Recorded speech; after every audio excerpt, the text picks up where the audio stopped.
조금 있으면 너희가 나를 보지 못하겠고 또 조금 있으면 나를 보리라 하시니 제자 중에서 서로 말하되 우리에게 말씀하신 바 조금 있으면 나를 보지 못하겠고 또 조금 있으면 나를 보리라 하시며 또 내가 아버지께로 가미라 하신 것이 무슨 말씀이냐? 조금 있으면이라 하신 말씀이 무슨 말씀이냐? 무엇을 말씀하시는지 알지 못하노라. 예수께서 그 묻고자 함을 아시고 이르시되 내 말이 조금 있으면 나를 보지 못하겠고 또 조금 있으면 나를 보리라 하므로 서로 문의하느냐? 내가 진실로 진실로 너희에게 이르노니 너희는 곡하고 애통하겠으나 세상은 기뻐하리라. 너희는 근심하겠으나 너희 근심이 도리어 기쁨이 되리라. 여자가 해산하게 되면 그때가 이르렀으므로 근심하나 아기를 낳으면 세상에 사람 난 기쁨으로 말미암아 그 고통을 다시 기억하지 아니하느니라. 지금은 너희가 근심하나 내가 다시 너희를 보리니 너희 마음이 기쁠 것이요 너희 기쁨을 빼앗을 자가 없으리라. 그날에는 너희가 아무것도 내게 묻지 아니하리라. 내가 진실로 진실로 너희에게 이르노니 너희가 무엇이든지 아버지께 구하는 것을 내 이름으로 주시리라. 지금까지는 너희가 내 이름으로 아무것도 구하지 아니하였으나 구하라. 그리하면 받으리니 너희 기쁨이 충만하리라. 네, 오늘 이 요한복음 16장 이제 16절부터 계속되는 말씀은 예수님께서 십자가를 지시기 전에 제자들에게 마지막으로 말씀하시는 겁니다. 특별히 예수님께서 제자들에게 이제 예수님이 가신다고 하니까 너무너무 두려움이 많이 앞서게 됐죠. 예수님께서 이제 하나님께로 돌아가신다고 이야기를 해야 되겠는데 이게 어떻게 이야기할지를 글쎄 우리 같으면 여러분 내가 곧 죽는데 십자가 달려 죽는데 너희들 용기를 잃지 말고 잘 있어 이렇게 말할 때 어떻게 말하는 것이 지혜로울까? 그냥 직설적으로 얘기하면 충격을 받을 것이고 그래서 예수님께서 약간 이제 빗대어서 내가 이제 곧 가는데 조금 있다가 가고 또 조금 있다가 다시 올 거야 이렇게 얘기하니까 이 제자들이 조금 있다 갔다가 또 조금 있다 다시 오고 이게 무슨 말인가 지금 이제 헷갈려하는 그런 표정입니다. 자, 오늘 말씀 14절에 이렇게 시작하죠. 조금 있으면 너희가 나를 보지 못하겠고 또 조금 있으면 그 조금 있으면 다음에 또 조금 있으면 나를 보리라. 이게 무슨 말인가? 제자들끼리 17절에 쑥덕쑥덕합니다. 아니 조금 있으면 나를 보지 못하겠고 또 조금 있으면 나를 보리라. 내가 아버지께로 간다. 이게 무슨 말이냐? 이게 조금 있으면이라고 말씀하신 게 이게 무슨 말씀이냐? 이 도저히 무슨 말인지 알지 못하겠구나. 예수님이 말하고 싶은데 이게 말을 애둘러서 하는데 제자들이 이게 무슨 말인지 우리는 이게 은근히 빗대어서 돌려서 이야기할 때 센스가 좋은 분들은 딱 아는데 어떤 분들은 아무리 얘기해도 그게 뭔 말이에요? 이러고서는 가만히 계신단 말이죠. 여러분 요한복음 13장의 출발이 이렇습니다. 13장 1절 보시면요. 6월절 13장 1절 전에 예수께서 자기가 세상을 떠나 아버지께로 돌아가실 때가 이른 줄 아시고 하나님께 돌아갈 때가 가까이 왔다는 겁니다. 그래서 이 세상에 있는 자기 사람들을 사랑하는데 어떻게 사랑해요? 끝까지. 그래서 제자들에게 충격을 가능한 덜 주고 끝까지 믿음에 붙어 있으라고 믿음으로 잘 권면하고 싶은 이 주님의 애틋한 마음, 참 연약하고 유리그릇처럼 부서지기 쉬운 이 제자들을 잘 붙들어 주려고 하는 이 예수님의 이 애정이 있는 말씀. 근데 명확하지 않으니까 이게 뭔 말인지 무슨 말씀이신지 이게 이해를 못하는 거예요. 조금 있으면, 이게 조금 있으면요, 그 헬라어로 하면 미크론입니다. 미크론. 여러분 오미크론은 많이 들어보셨죠? 조그만한 병균인데 마이크론이거든요. 미크론. 아주 조금 있으면 너희들이 나를 보지 못하고 또 조금 있으면 나를 볼 거다. 여러분 요거는 예수님이 아주 독특한 표현입니다. 우리 요한복음 7장 33절을 보시면요. 7장 33절. 자, 예수님이 옛날에 이거 한번 하셨던 말씀이에요. 자, 읽어보겠습니다. 시작. 예수께서 이르시되 내가 너희와 함께 조금 더 있다가 나를 보내신 이에게로 돌아가겠노라. 아멘. 34절에 너희가 나를 찾아도 만나지 못할 것이요 나 있는 곳에 오지도 못하리라. 예수님 말씀하시죠. 자, 이미 이전에 예수님께서 예루살렘에 가셔가지고 이 수전절에 예수님께서 말씀을 하죠. 근데 이 대제사장들과 바리새인들이 32절에 예수님을 잡으려고 와요. 잡으려고 아랫사람들을 보냈는데, 야, 조금 있다가 나는 나를 보내신 분한테 돌아갈 테니까 그때 너희들 오지도 못할 거야. 이미 말씀하셨어요. 근데 그때 이 제자들은 그게 무슨 말인가 이렇게 이제 흘려들었던 거죠. 자, 우리 12장 35절도 보겠습니다.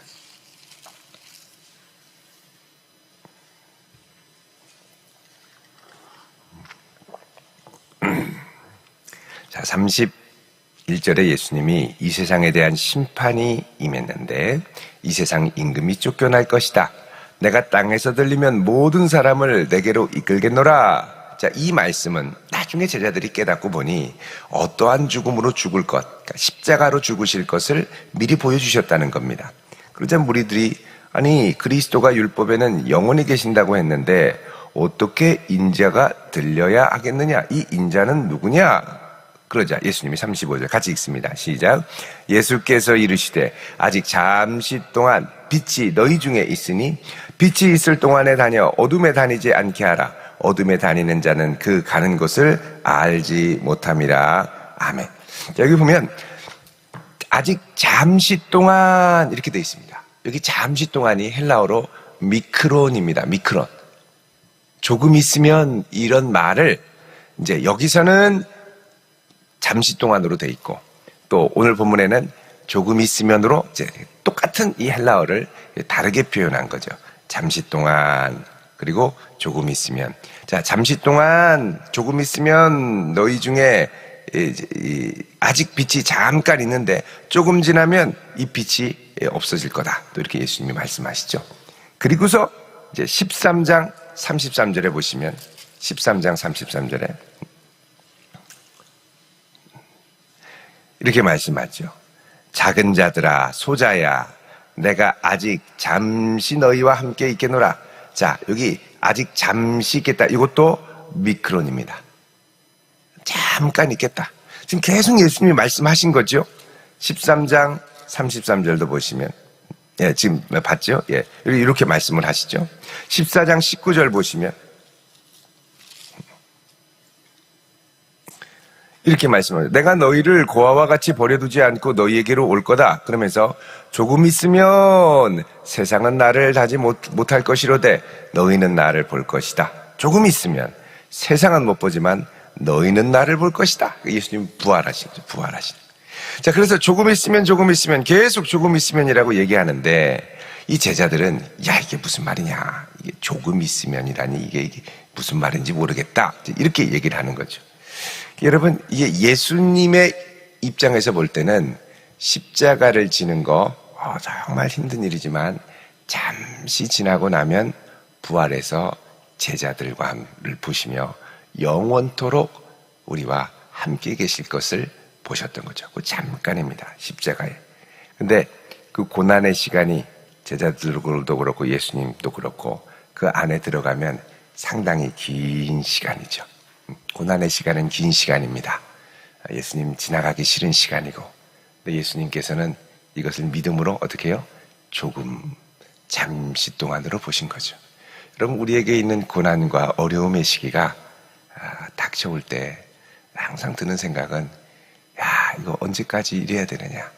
언제까지 내가 이렇게 어렵고 힘드냐? 참 괴롭다.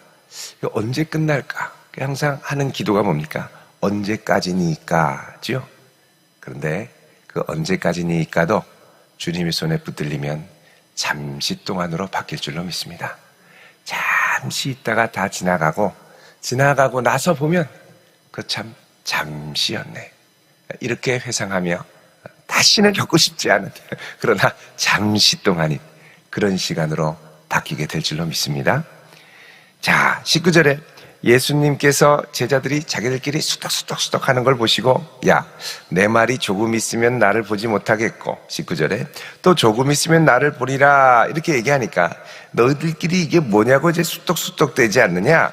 그러면서 내가 진실로 너희한테 말할 텐데 너희는 곡하고 애통하겠으나 세상은 근심하리라. 이건 또 무슨 말입니까? 잠시 동안 있다가 예수님 보지 못할 때 세상은 기뻐하는데 제자들은 곡하고 통곡하고, 또 너희는 근심하겠으나 너희 근심이 도리어 기쁨이 될 것이다. 자, 제자들의 근심이 바뀌어 기쁨이 될 것이다. 이것을 예수님께서 비유로 빗대어서 말씀하시죠. 무슨 비유냐? 해산의 비유입니다. 21절에 보시면 여자가 해산하게 되면 그 때가 이르렀으므로 근심하나 아기를 낳으면 세상에 난 기쁨으로 말미암아 그 고통을 다시 기억하지 아니하느니라. 자, 여러분, 여자가 해산했다가 아이를 낳는 것을 예수님이 십자가에 달려 죽었다가 돌아가시고 그다음 부활하시는 것으로 빗대서 표현을 하죠. 일종의 비유입니다. 일종의 비유. 이게 나중에 이제 요한계시록 12장에 가면 이 아이를 낳은 여인으로 실제로 유사한 비유가 또 등장을 합니다. 여러분, 요한계시록 12장 가시면요.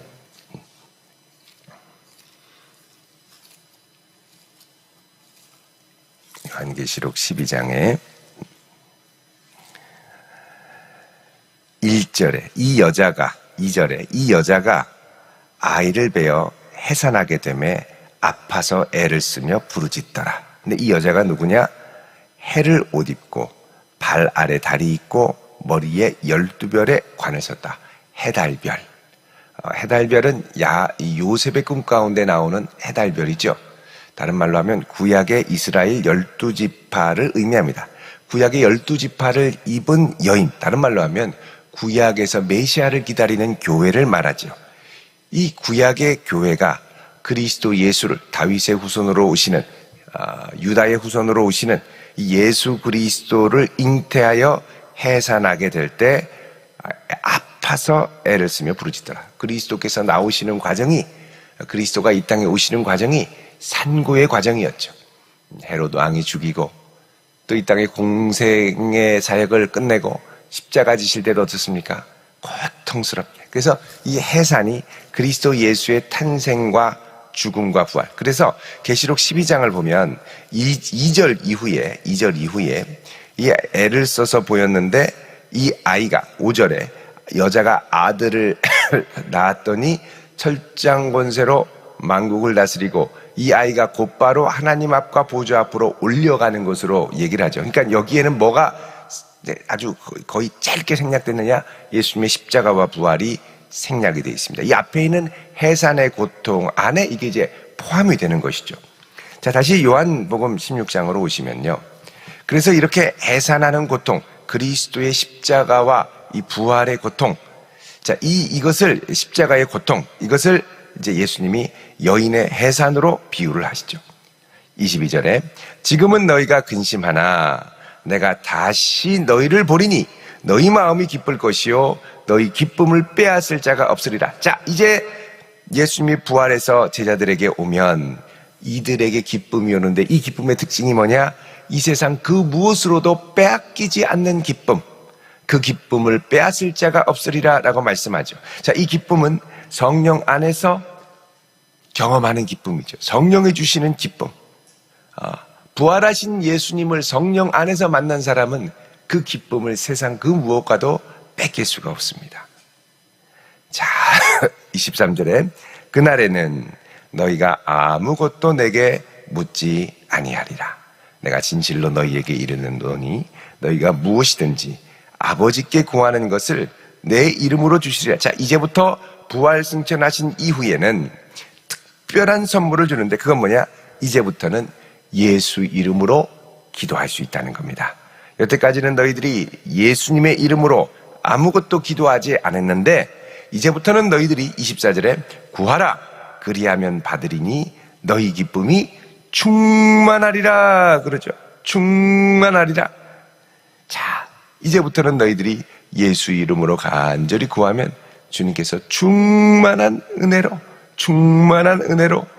응답해 주시겠다는 겁니다. 그래서 이제부터는 성령 안에서 예수님의 이름으로 기도하며 응답받는 시대가 일어나게 될 것이라는 겁니다.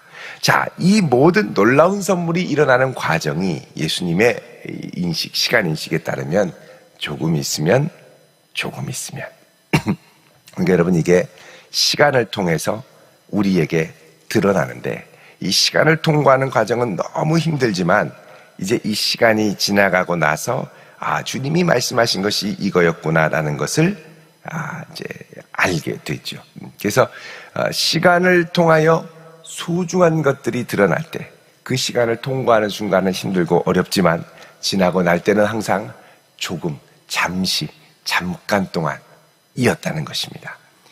여러분, 우리 안에 있는 걸음걸음 주님께 맡기며 나아갈 때 때로는 어렵고 힘들지만 이거 잠시 있다가 지나갈 줄로 믿습니다.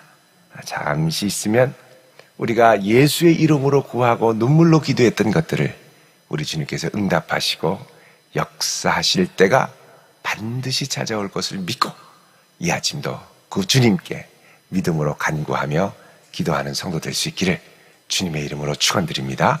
기도하겠습니다.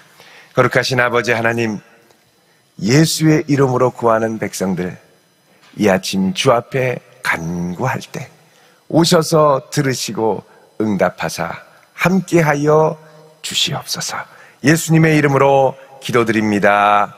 아멘.